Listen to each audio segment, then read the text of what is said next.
આ ન્યૂઝના પ્રાયોજક છે CSC બાલ વિદ્યાલયા। વલસાડના આવાબાઈ પાસે શોપિંગ સેન્ટરમાં થયેલ ચોરીની ઘટનાના સીસીટીવી દ્રશ્યો સામે આવ્યા। વલસાડના આવાબાઈ શોપિંગ સેન્ટરમાં પહેલા માળે આવેલી 6 દુકાનોમાં માલ સામાન મૂકવા માટે ગોડાઉન તરીકે વાપરવામાં આવે છે। દરમિયાન મોડી રાત્રે કેટલાક તસ્કરો આ દુકાનમાં ચોરી કરવાના ઈરાદે તાળા તોડીને પ્રવેશ્યા હતા, પરંતુ ગોડાઉનમાંથી કંઈક રોકડ રકમ કે અન્ય હાથ ન લાગતા ચોટાઓએ ખાલી હાથ પરત થવું પડ્યું હતું। આ દુકાનો ધરાવતા વેપારીએ રેક ગોઠવી તેના પર વેચાણ માટે પાઇપ, ઇલેક્ટ્રિક વાયરો, નાના મોટા બંડલો, વાયરિંગની વિવિધ ચીજવસ્તુઓ ગોઠવી હતી।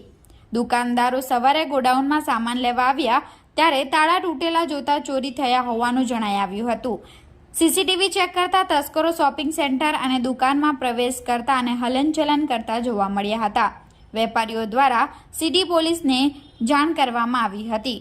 સિટી પોલીસ દ્વારા સીસીટીવી ફૂટેજના આધારે આગળની તપાસ હાથ ધરી છે।